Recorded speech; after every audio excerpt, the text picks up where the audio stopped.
On a freezing winter night, Helga, an elderly woman, is bundled up in her cozy apartment, enjoying some peace and quiet. That is, until strange noises start echoing from the vents. At first, she figures it's nothing, probably just rattling pipes or a mouse. But as the sounds get louder and weirder, she decides it's better to be safe and calls an exterminator. Frank, a local pest control guy, agrees to swing by. Already irritated from working late, his mood only gets worse when he spots a rival company's van parked outside. Great, competition, just what he needed. Grumbling, Frank heads upstairs. The hallway feels off, dark, quiet, and those weird stains on the walls? Definitely not normal. Helga opens the door, but before she can say much, Frank launches into a rant. Why'd she call someone else? Those guys never do the job right. Just look at the vents. Still a mess. But before he can finish, an eerie noise cuts through the air. Louder than before, and definitely not a rat. Frank leans in for a closer look and freezes. There's blood smeared on the vent, and inside, the crumpled, bloody remains of his competitor stuffed in the duct-like garbage. Before Frank can bolt, a chilling whistle fills the room, and then, in an instant, something yanks him into the vent. Gone. Helga barely reacts. With a shrug, she picks up her knitting, dials another pest control company, and carries on like it's just another Tuesday. But the real nightmare didn't start with Frank or Helga. To get the full story, we've got to rewind 4 days. That's when a strange, glowing object came screaming through the sky and crashed into another apartment in the same building. Inside lived 2 elderly sisters, along with one of their nieces and her entire family. And that's where we meet Charlotte, a sharp, no-nonsense 12-year-old who doesn't exactly care about rules or listening to adults. So, of course, when she hears about the crash, she sneaks into her aunt's apartment to check it out. Inside, the place is wrecked, but right in the middle of the mess, a small, bizarre spider. Charlotte isn't scared. She's fascinated. Before she can really study it, her aunt calls from the other room. Thinking fast, Charlotte scoops up the spider, shoves it in her pocket, and escapes through the building's ventilation system. As she crawls through the ducts, she peeks into other apartments. There's Helga, knitting with her cat nearby. Eric, the local biologist, is buried in his work. And down in the hall, Charlotte's stepdad, Ethan, is getting an earful from the landlady. Between his handyman jobs and failed comic book career, the guy's barely holding it together. Later that night, back in her room, Charlotte puts the spider in a glass jar and starts Googling, trying to figure out what it is. Nothing online even comes close. So, she names it Sting, after her favorite sword from the Lord of the Rings. Meanwhile, Ethan is barely holding it together. His editor, Sandy, keeps nagging him about his comic deadline, and Heather asks Charlotte to babysit her little brother, baby Liam. Charlotte agrees, but let's be real, diaper duty isn't exactly her vibe. Later that night, while scrolling through her phone, Charlotte hears a strange whistling sound coming from Sting's jar. Thinking he might be hungry, she tosses in a cockroach, gets distracted with baby Liam for a minute,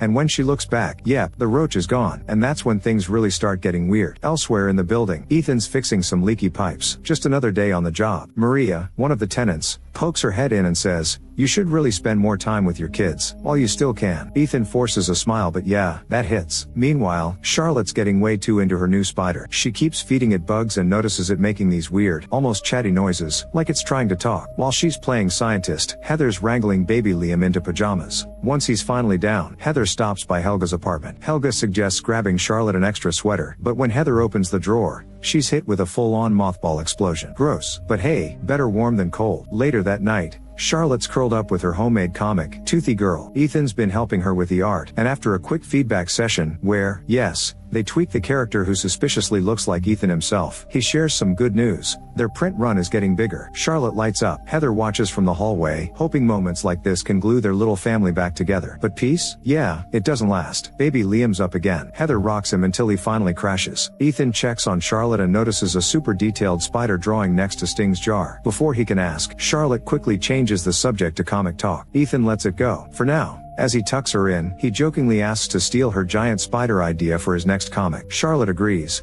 but only if he pays up with a chocolate bar. Deal. But long after the building goes quiet, something's not right. The lid on Sting's jar starts unscrewing itself, and from the next apartment over, the landlady's parrot screeches like it just saw a ghost, then goes dead silent. The next morning, it's business as usual. Heather rushes off to work. Ethan's back to fixing things. And Charlotte? She's bursting to tell everyone her latest theory about Sting. But of course, no one's paying attention. Frustrated, she storms out the door with her mom shouting after her to wear that mothball-scented sweater. By that afternoon, everything changes. A blood-curdling scream echoes through the building. Everyone rushes to the landlady's apartment, and there it is, her beloved parrot, dead in its cage. Or what's left of it. Just bones, completely picked clean. The landlady blames rats, but Ethan's not buying it. Rats don't do that. So he calls Frank, the exterminator. Frank takes one look and shakes his head. No way this was rats, he says. This thing was dissolved. Even creepier, the cage isn't even broken. Determined to find whatever did this, Frank grabs his nail gun, pops open the air vent, and gets ready. Meanwhile, Charlotte's room is getting weirder by the minute. She's watching cat videos when her pet spider, Sting, starts perfectly copying the meows. Charlotte, half laughing, half freaked out, switches to bird sounds. Sting nails those too, like it's mocking the dead parrot. But things get worse. When a mothball rolls near the jar, Sting thrashes like it's in pain. Then the green slime inside the jar bubbles up and dissolves the mothball on contact. That's when Charlotte realizes two terrifying things. Mothballs are deadly to Sting, and he's already way bigger than he was yesterday. Later that night, Maria's dog won't stop barking. Half asleep, she lets it out and grabs some meds. What she doesn't see is the spider creeping inside her cabinet. Back in bed, as Maria pops her pills, Sting crawls across her shoulder and slips behind a family photo. She doesn't notice. Not until it's too late. Moments later, it strikes. Maria collapses, hitting her head on the bathtub. Dazed and bleeding, she tries to pull herself up, but her limbs go numb. Her vision blurs. And in the mirror, Maria watches in frozen horror as the spider crawls across her cheek and slides right into her mouth. Just like that, Maria is gone. Meanwhile, Charlotte's parents are arguing again, warning her to stay away from weird scientists like Eric. Naturally, Charlotte ignores them and heads straight to his place. Sting has doubled in size overnight. At first, Eric laughs. A whistling spider? Yeah, right. But when he sees Sting for himself,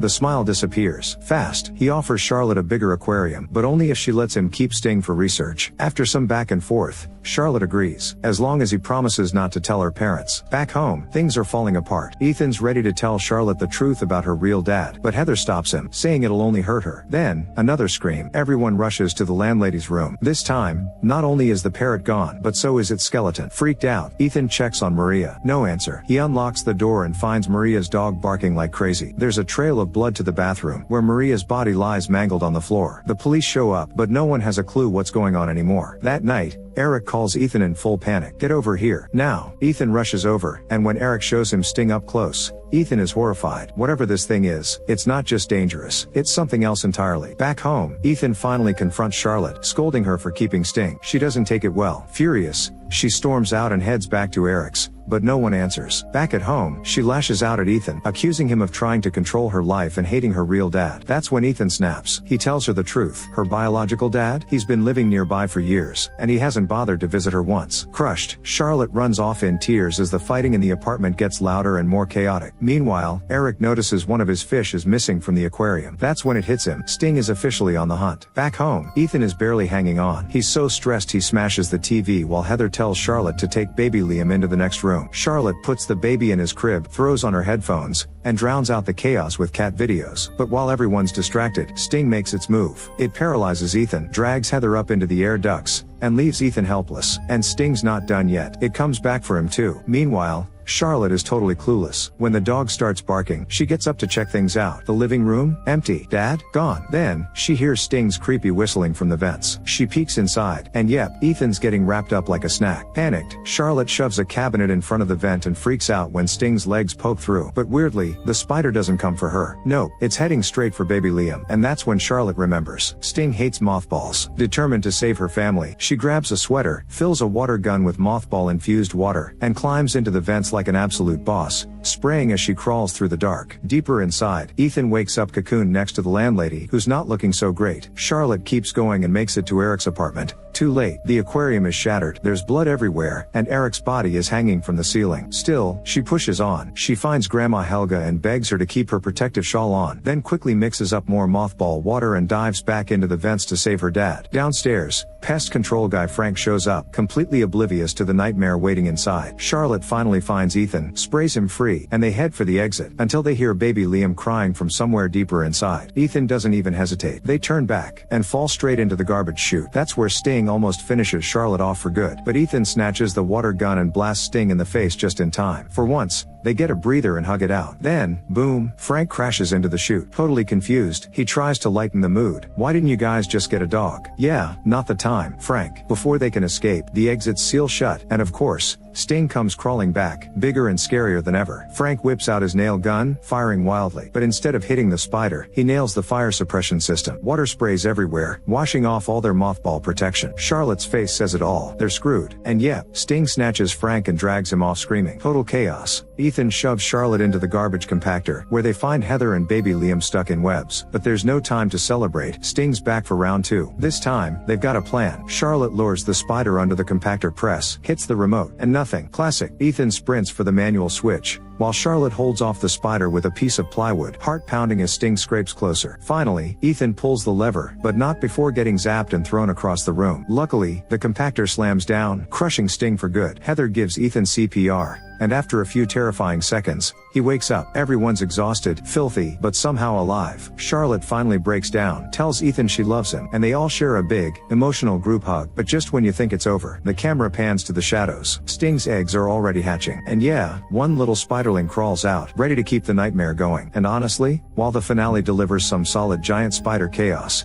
the movie leans way too hard into the family drama. Like, we signed up for killer spider action, not arguing parents. The horror definitely takes a backseat sometimes, and yeah, that slows things down more than it should.